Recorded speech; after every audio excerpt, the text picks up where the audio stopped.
നമസ്കാരം, മലയാളി വാർത്തയിലേക്ക് സ്വാഗതം. അപ്പോൾ വോട്ടെണ്ണൽ ദിവസമാണ്. ഏതാണ്ട് UDF ഉറപ്പിച്ചു, തൂക്കിയിട്ടുണ്ട് നമ്മുടെ കേരളത്തെ. അപ്പോൾ ഇവിടെ നമ്മൾ ഏറ്റവും പ്രധാനമായിട്ട് നോക്കുന്ന കുറച്ച് സ്റ്റാർ മണ്ഡലങ്ങളുണ്ടായിരുന്നു. അതിലൊന്ന് നമ്മുടെ ധർമ്മടമായിരുന്നു. ധർമ്മടത്ത് വലിയൊരു, എന്നെ സംബന്ധിച്ച് എനിക്ക് ഭയങ്കര ഷോക്കിംഗ് ആയിട്ട് തോന്നി.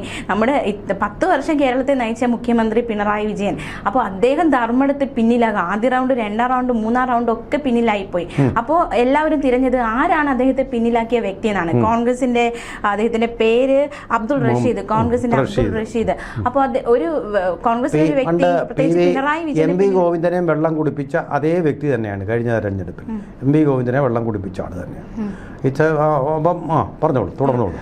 അപ്പോൾ പിണറായി വിജയനെയൊക്കെ പിന്നിലാക്കുക, അല്ലെങ്കിൽ ഒരു 2-3 റൗണ്ടിലൊക്കെ ഒരു ആശങ്കയുടെ മുൾമുനയിൽ നിർത്തുക എന്നൊക്കെ പറയുന്നത് ചില്ലറ കാര്യമല്ല. ഇപ്പോൾ ലീഡ് തിരിച്ചു പിടിച്ചിട്ടുണ്ട് എങ്കിൽ പോലും ആ ഒരു ഘട്ടത്തിൽ പിന്നിലാക്കുക എന്നതൊരു എന്താ പറയുക, എന്ത് തോന്നുന്നു സാറിന്? പിണറായി പിന്നിലോട്ട് പോയതിനെ കുറിച്ച് എന്ത് തോന്നുന്നു? പിണറായി പിന്നിലോട്ട് പോയപ്പോൾ ഒരുപാട് പേര് സന്തോഷിച്ചു, കേരളത്തിൽ ആഘോഷിച്ചു, ലഡ്ഡു പൊട്ടിച്ചു ഒക്കെ ചെയ്തു. എന്താ കാരണം? ആൻറ്റി പിണറായി വോട്ടുകളാണ് ഇപ്പോൾ വന്നത്. ശരിക്കും LDF വിരുദ്ധ തരംഗം എന്ന് പറയാൻ പറ്റില്ല, പിണറായി വിരുദ്ധ ഒരു തരംഗം ഉണ്ടായി. അതാണ് ഞാൻ ആദ്യം തന്നെ പറയുന്നത്. എന്തുകൊണ്ടാണ് അങ്ങ് സംഭവിച്ചത്? VS അച്യുതാനന്ദന് ഒരിക്കലും സംഭവിക്കാത്ത പല കാര്യങ്ങളും പിണറായിയിൽ നിന്നുണ്ടായി എന്നുള്ളത് കൊണ്ടാണ്. കമ്മ്യൂണിസത്തിൽ നിന്ന് അത്രമാത്രം ഒരു അകലം അദ്ദേഹം സൃഷ്ടിച്ചു എന്നുള്ളത് കമ്മ്യൂണിസത്തോടുള്ള വിരോധം മാത്രമാണെന്ന് എനിക്ക് തോന്നുന്നില്ല. വ്യക്തിപരമായിട്ട് പിണറായിസെന്ന് ഞാൻ പറയുന്നില്ല, പിണറായിക്ക് സംഭവിച്ച ഭരണത്തിലെ ചില ശ്രദ്ധക്കുറവുകൾ അല്ലെങ്കിൽ തെറ്റുകൾ, കുറ്റങ്ങളെന്ന് തന്നെ പച്ചയായിട്ട് പറയാം. അതുതന്നെയാണ് ഇതിൻ്റെ കാര്യം.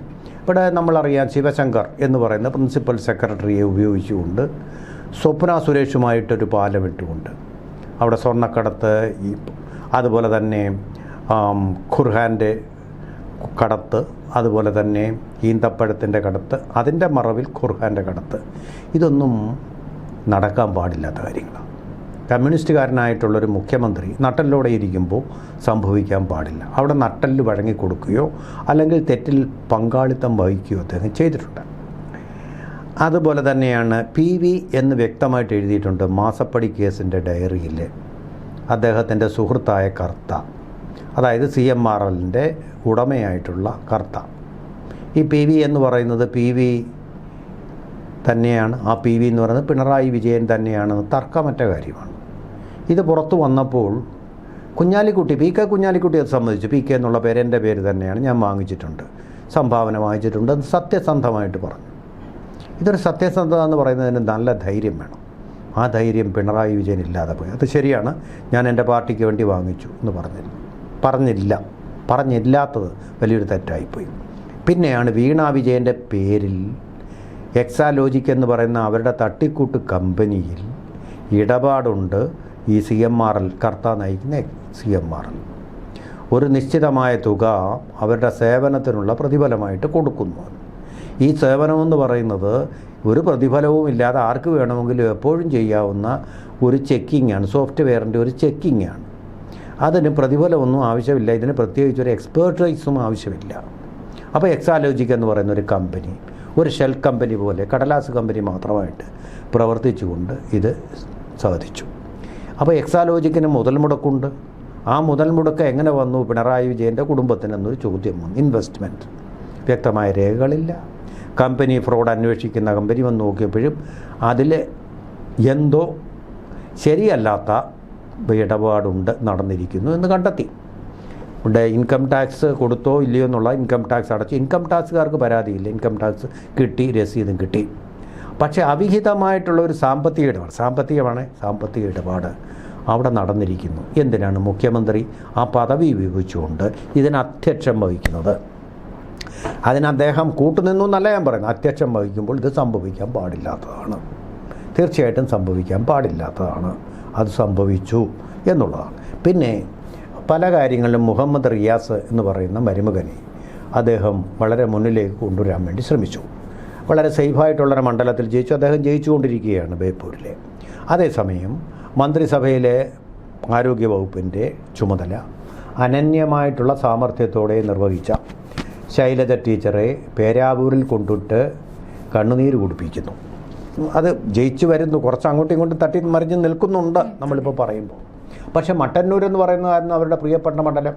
ഒരുപാട് പോരാട്ടങ്ങളിൽ വമ്പിച്ച തോതിൽ മട്ടന്നൂരിൽ നിന്ന് ഭൂരിപക്ഷം വർദ്ധിപ്പിച്ചു. ഏതാണ്ട് 50,000 അരലക്ഷത്തോളം അടുത്ത് ഭൂരിപക്ഷത്തോടുകൂടി ജയിച്ച ആ സ്ഥാനാർത്ഥി അത് അവരുടെ വ്യക്തിപരമായ വോട്ടും കൂടിയാണ്. ശരിയാണ്, മട്ടന്നൂർ CPM-ൻ്റെ കോട്ടയുമാണ്.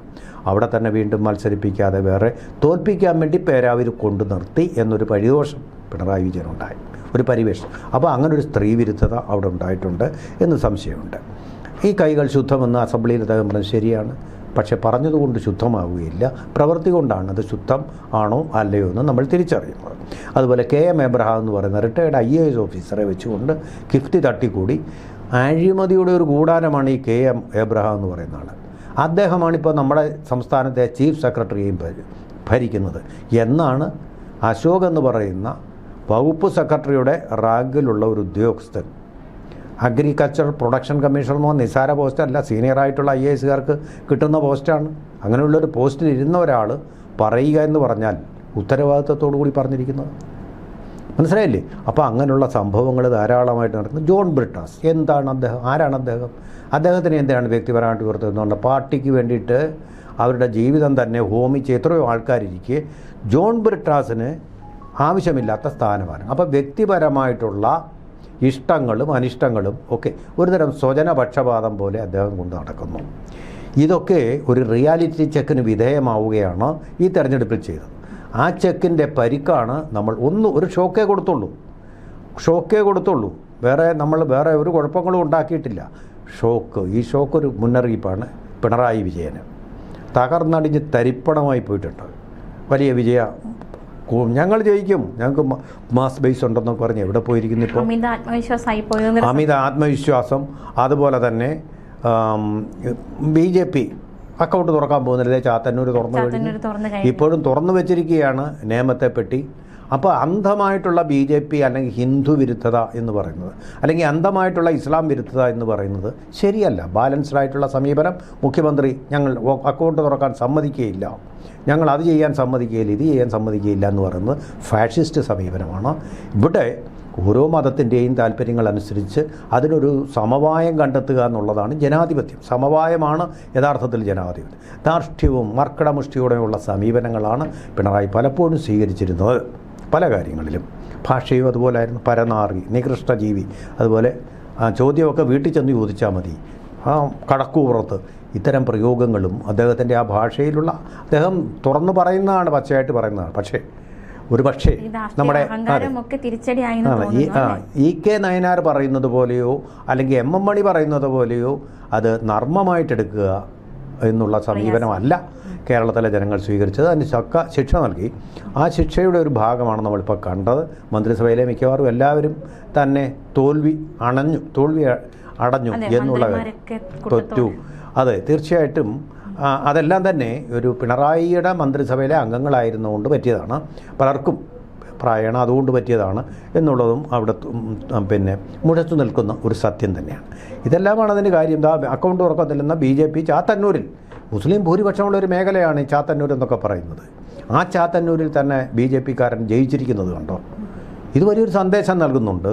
അപ്പോൾ BJPയെ നിങ്ങൾക്ക് അങ്ങനെ അവഗണിക്കാൻ പറ്റില്ല. It's an elephant in the room. അവഗണിക്കാൻ പറ്റാത്ത ഒരു ശക്തിയായിട്ട് കേരളത്തിൽ മാറിക്കഴിഞ്ഞിട്ടുണ്ട് എന്നുള്ളതാണ് അത് വ്യക്തമായിട്ട് സമയം. GS ജയലാൽ കഴിഞ്ഞ പ്രാവശ്യം CPIക്കാരനാണ് 17,206 വോട്ട് നേടിയതാണ്. ഏതാണ്ട് 2000 ചെല്ലുവാനും വോട്ടോടുകൂടി ഈ BJPയുടെ സ്ഥാനാർത്ഥിയായിട്ടുള്ള BB ഗോപകുമാർ ചാത്തന്നൂർ ജയിച്ചിട്ടുള്ളത്. എന്ന് പറഞ്ഞാൽ കഴിഞ്ഞ പ്രാവശ്യത്തിനേക്കാൾ CPI സ്ഥാനാർത്ഥിക്ക്, ഇവരുടെ മന്ത്രിസഭയിലുള്ള ആ കക്ഷിക്ക് 20,000 വോട്ടുകൾ ഇവിടെ ചോർന്നു പോയിരിക്കുന്നു എന്നാണ് അർത്ഥം. എന്തൊരു ഗംഭീരമായ പരാജയമാണത് എന്ന് പറയാതിരിക്കാൻ വയ്യ. അതൊക്കെ സംഭവിച്ചിട്ടുണ്ട്.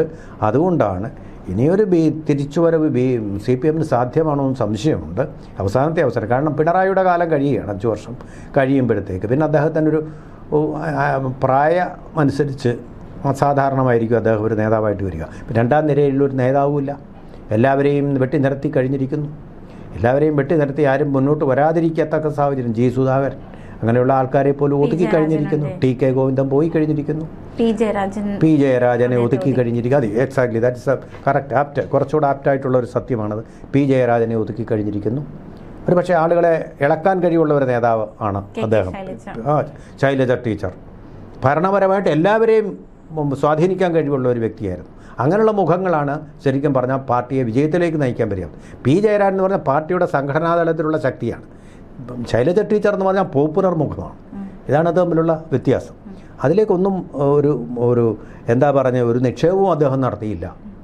അതുകൊണ്ട് തന്നെ പോയത് പോയി. ഇനിയിപ്പം CPM യുഗം കേരളത്തിലും അവസാനിച്ചിരിക്കുകയാണ് എന്നുള്ളൊരു സത്യത്തിലേക്കാണ്.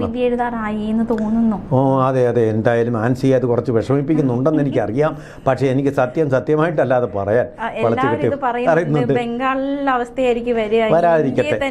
അപ്പൊ ആൻസിക്ക് വേണ്ടി പ്രാർത്ഥിക്കുക, അങ്ങനെ ഒരു അവസ്ഥ വരാതിരിക്കട്ടെ എന്ന് ഞാൻ പാർട്ടിയെ നെഞ്ചോട് ചേർത്ത് നിർത്തുന്ന ഒരുപാട് പേർക്കുണ്ട്. അവരെ സംബന്ധിച്ച് വലിയ വിഷമമായിരിക്കും ഈ ഒരു കാര്യം. തീർച്ചയായിട്ടും ഒരിടത്തും ഇല്ല, ഇപ്പൊ ഇന്ത്യയിൽ ഒരിടത്തും ഇല്ല കമ്മ്യൂണിസ്റ്റ് പാർട്ടി അധികാരത്തിൽ ഇല്ലാത്തൊരു സ്ഥിതിയിലേക്ക് വന്നിരിക്കുകയാണ്. അപ്പോൾ കേരളത്തിലും ഇനി അപ്രത്യക്ഷമാവുകയാണോ എന്നൊരു ചോദ്യം. അതെ, 1957 ആദ്യമായിട്ട് ബാലറ്റിലൂടെ തേരോട്ടം നടത്തിയ ഒരു പാർട്ടി ഇങ്ങനെ ഈ ശൈഥില്യത്തിലേക്ക് പോകുന്നത് അത്ര ചരിത്രപരമായിട്ടുള്ള ഒരു യാഥാർത്ഥ്യമാണ്. സന്തോഷത്തോടു കൂടിയല്ല കാണുന്നത്, പക്ഷേ യാഥാർത്ഥ്യ ബോധത്തോടു കൂടി, റിയാലിറ്റി ചെക്കോടു കൂടി കാണുമ്പോൾ ഇതാണ് സംഭവിച്ചിരിക്കുന്നതെന്ന് പറയാൻ സാധിക്കും. ഇപ്പോൾ ഈ തുടക്കത്തിൽ BJP 5 ഇടത്താണ് മുന്നേറി നിന്നത്. അപ്പോൾ അതൊരു BJP ഇനി അടുത്തൊരു ഇലക്ഷൻ വരുമ്പോഴേക്കും കൂടുതൽ ശക്തി പ്രാപിക്കാനുള്ളൊരു മുന്നറിയിപ്പല്ലേ, അല്ലെങ്കിൽ BJPയുടെ വളർച്ചയാണ്, തളർച്ചയല്ല. വോട്ട് ഷെയറിലും ഒരു ക്രമാതീതമായിട്ടുള്ള വർധനവ് നടത്തിക്കൊണ്ടിരിക്കുകയാണ്. അവിടെ ഇവിടെയും ചില തരത്തിലുള്ള തടസ്സങ്ങൾ ഇപ്പോഴും ഉണ്ട്, അല്ലെങ്കിൽ കൂടുതൽ സീറ്റുകളുടെ വരുന്നത്. പലയിടത്തും ലീഡ് ചെയ്ത് ഇതുപോലൊരു ഷോക്ക് കൊടുക്കാൻ അവർക്ക് കഴിഞ്ഞിട്ടുണ്ട്. ഈ പ്രാവശ്യത്തെ തിരുവല്ല, അപ്രതീക്ഷിതമായിട്ട് തിരുവല്ല, അവിടെയൊക്കെ ഒരു ഷോക്ക് കൊടുക്കാം. പാലക്കാട് ഒരു ഷോക്ക് ഉണ്ടാക്കി. അങ്ങനെയൊക്കെയുള്ള സംഭവങ്ങൾ അവരുണ്ടാക്കിയിട്ടുണ്ട്. സ്റ്റോക്ക് ഉണ്ട് അവർക്ക്. ഇനി കൂടുതൽ സജീവമായിട്ടുള്ള ഒരു നമുക്കിപ്പോൾ നിയമത്തിൻ്റെ കാര്യം നമ്മളിപ്പോൾ പറയുമ്പോഴും എണ്ണിക്കൊണ്ടിരിക്കുന്നതേ ഉള്ളൂ, തീരുമാനമായിട്ടില്ല. എങ്കിലും താമര ഒരെണ്ണമെങ്കിലും കാനൽ ഒരു തരി എന്ന് പറയുന്നത് പോലെ അവിടെ എത്തിക്കഴിഞ്ഞിരിക്കുന്നു, നിയമസഭയിലേക്ക് എത്തിക്കഴിഞ്ഞിരിക്കുന്നു എന്നുള്ള സന്ദേശം നമുക്കുണ്ട്. എന്തായാലും ശരി, അവരെ സംബന്ധിച്ചിടത്തോളം BJPയെ സംബന്ധിച്ചിടത്തോളം കേരളത്തിലെ അല്ല, ബംഗാളിലെ വിജയമാണ്, ഒരു ഐതിഹാസികമായിട്ടുള്ള വിജയമായിട്ട് അവരിപ്പോൾ കരുതിക്കൊണ്ട് അതിൻ്റെ ആഘോഷങ്ങൾ നടത്തുന്നത്. ഇപ്പം നമ്മൾ നിയമത്തോട്ട് വരികയാണെങ്കിൽ, നിയമത്ത് ഇപ്പോൾ V. ശിവൻകുട്ടി കഴിഞ്ഞ സർക്കാരിലെ നല്ലൊരു മന്ത്രിയായിരുന്നു, ഒരുപാട് പ്രവർത്തനങ്ങൾ ചെയ്തു. പക്ഷെ അദ്ദേഹത്തിന് ഇത്രയൊരു തോൽവി വരികയെന്നത് നമ്മൾ എന്താണ് സംഭവിച്ചതെന്ന് അങ്ങയുടെ ഒരു വിലയിരുത്തൽ എന്താണ്? നേരത്തെ തന്നെ അദ്ദേഹം മുൻകൂർ ജാമ്യം എടുത്തിരുന്നത്, ഞാനില്ല തെരഞ്ഞെടുപ്പിനെന്ന് നേരത്തെ പറഞ്ഞിരുന്നതാണ്. അദ്ദേഹം പിടിച്ചു നിർത്തുകയായിരുന്നു, കാരണം രാജീവ് ചന്ദ്രശേഖരനെ തോൽപ്പിക്കാൻ വേണ്ടി. കഴിഞ്ഞ പ്രാവശ്യം അദ്ദേഹം ഈ ഇസ്ലാമിക വോട്ടുകളും ഒക്കെ കരസ്ഥമാക്കി PDPയുടെ പിന്തുണയും തേടി ഒരു വിധത്തിൽ അവിടെ BJPയുടെ സ്ഥാനാർത്ഥിയെ തോൽപ്പിച്ചുകൊണ്ട് കുമ്മനം രാജശേഖരനായിരുന്നു അല്ലേ, കുമ്മനം രാജശേഖരനെ അല്ലേ എവിടെയാണ് നേമത്ത് കഴിഞ്ഞ വർഷം കുമ്മനം രാജശേഖരനെയാണ് തോൽപ്പിച്ചത്. മഹാഭൂരിപക്ഷത്തോടു കൂടി, നല്ല ഭൂരിപക്ഷത്തോടു കൂടിയാണ്. അതിൻ്റെ 3949 വോട്ടിനാണ് തോൽപ്പിച്ചത്. അതിപ്പോൾ ഞാനുണ്ട്, AKG സെൻറ്ററിലുണ്ട്. അദ്ദേഹം ഇങ്ങനെ ചുവന്ന മാലയും ചാർത്തിക്കൊണ്ട് വരുമ്പോൾ അവിടെ ഉണ്ട്, AKG സെൻറ്ററിലുണ്ട്. ഞാൻ ഷൂട്ടിൽ നിൽക്കുകയാണ്, എൻ്റെ ലൈവ് എടുക്കാൻ വേണ്ടിയിട്ട്, റെക്കോർഡ് ചെയ്യാനും അഭിപ്രായം ചോദിക്കാനും. അപ്പോൾ വലിയ സന്തോഷത്തോടു കൂടി വരുന്ന ഒരു ശിവൻകുട്ടിയെ കണ്ടു.